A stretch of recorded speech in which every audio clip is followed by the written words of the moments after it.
আগামীর যে নির্বাচন, আগামীর 12ই ফেব্রুয়ারি নির্বাচন, এই নির্বাচন কিন্তু একটা সঠিক নির্বাচন হবে। এই নির্বাচনে কারচুপির কোনো সুযোগ নাই। এই নির্বাচনে আমাদের সবচেয়ে বড় চ্যালেঞ্জ হলো ভোটারদের কেন্দ্রে নিয়ে আসা। কারণ বিগত তিনটা 2014, 18, 24 মানুষ ভোট দিতে না পারে, মানুষের ভোটের প্রতি একটা অনীহা জন্মিয়েছে। মানুষের এখনও ধারণা যে কেন্দ্রে গেলে আদৌ তারা ভোট দিতে পারবে কিনা। এই নির্বাচনে আমাদের সবচেয়ে বড় চ্যালেঞ্জ হলো যে কেন্দ্রে ভোটারদের আনা।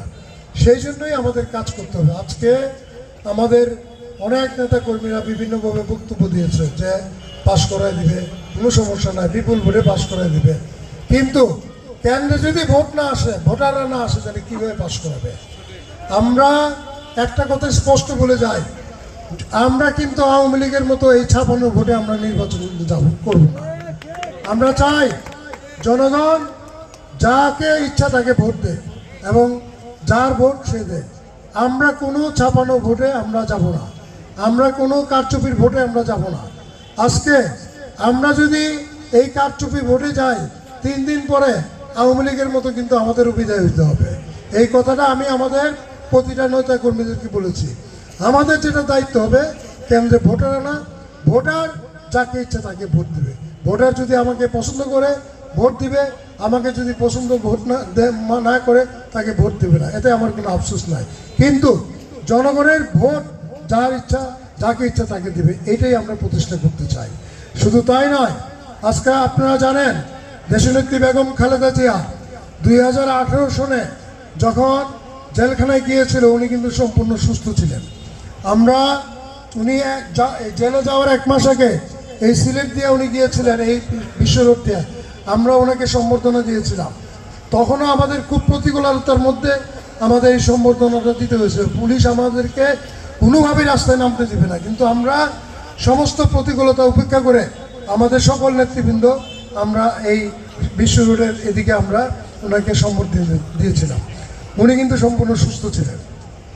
1 মাস পরে উনি যখন কারাবরণ করেছে, তখনও কিন্তু উনি সুস্থ ছিলেন।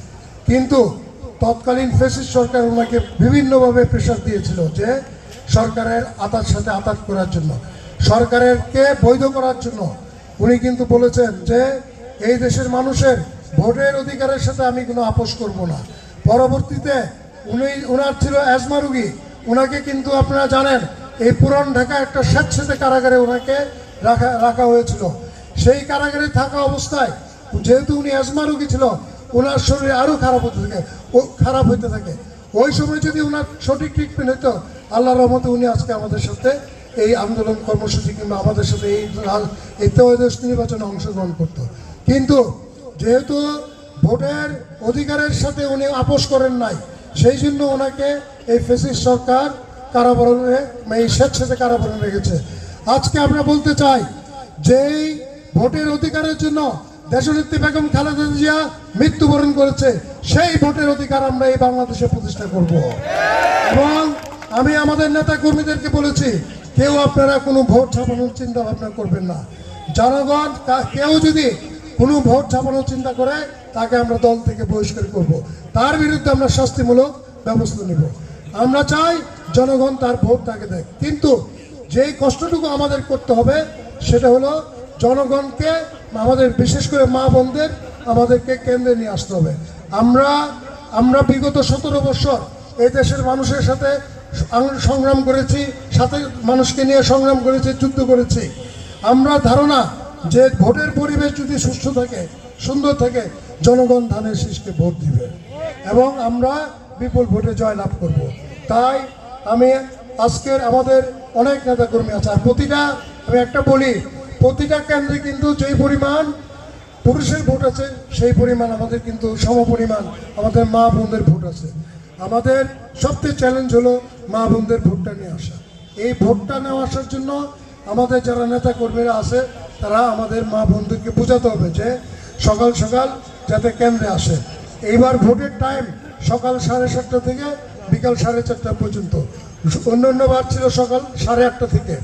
এই যে সকাল সকাল ভোটটা দিয়েছে, বিশেষ করে মা বোনদের ভোটটা আমি আমাদের নেতা কর্মীদের বলবো যে আপনারা মা বোনদের আগে বলবেন যে কেন্দ্রে যে ভোটটা দিতে, পরে যা বাড়িতে যেতে যায় চুলাটা জ্বালায়, চুলা জ্বালায়া দুপুরে বিকালের সকালে রান্না, দুপুরে রান্না করতে গিয়া কিন্তু ভোটের মিস করবে, ভোট মিস করবে।